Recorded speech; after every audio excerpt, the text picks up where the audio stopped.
we're being asked, and I got attacked ruthlessly by a couple of Sydney academics on this recently for not listening to the experts. And I said, well, you're actually asking us to wear an incredible cost of mitigation, and we are then, because we can't affect the outcome, have to pay the price of adaptation because we will have to adapt anyway. We have no choice. Nothing we do, the former chief scientist Alan Finkel confirmed that in the Senate, nothing we do is going to change what's going to happen.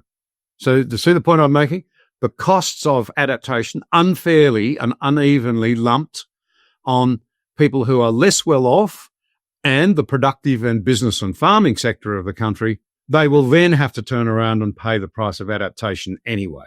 There will be costs with adaptation, no doubt about that.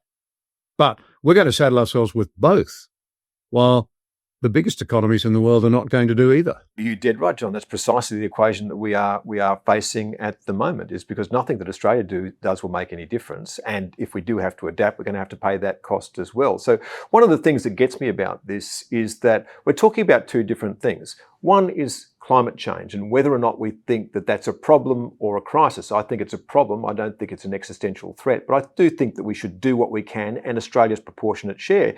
Well, then the next question is, what should Australia do? What is the best policy for us to work with?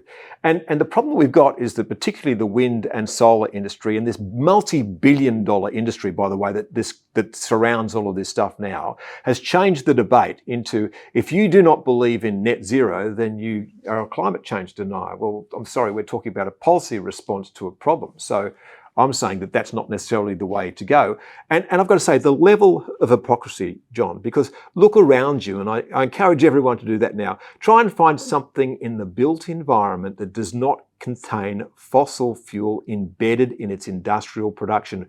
We use it every single day and we do not see it. So if you are looking through glasses, take them off because you can't use those anymore. If you've got clothes with any synthetic materials, take them off because you can't use that anymore. Don't lean on that desk that's been machined with tools that use any kind of energy. Don't walk on that bitumen. Don't walk on that concrete. Don't walk on that grass if it's had fertilizer put on it. So where would you end up if you took away all the fossil fuel in the world?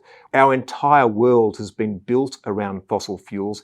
It is embedded around us. And I entreat those people and those two academics to spend just one day, and let's make it a Friday, fossil-free Fridays. All those people who are preaching to us about the way we should live our lives should endeavour to lead at least one day of their lives, 1 week of their lives, without touching anything that has fossil fuel in it. And that includes the food that they eat, because essentially if it's been shipped to you using diesel or it's been made using fertilizer, you are actually eating fossil fuel.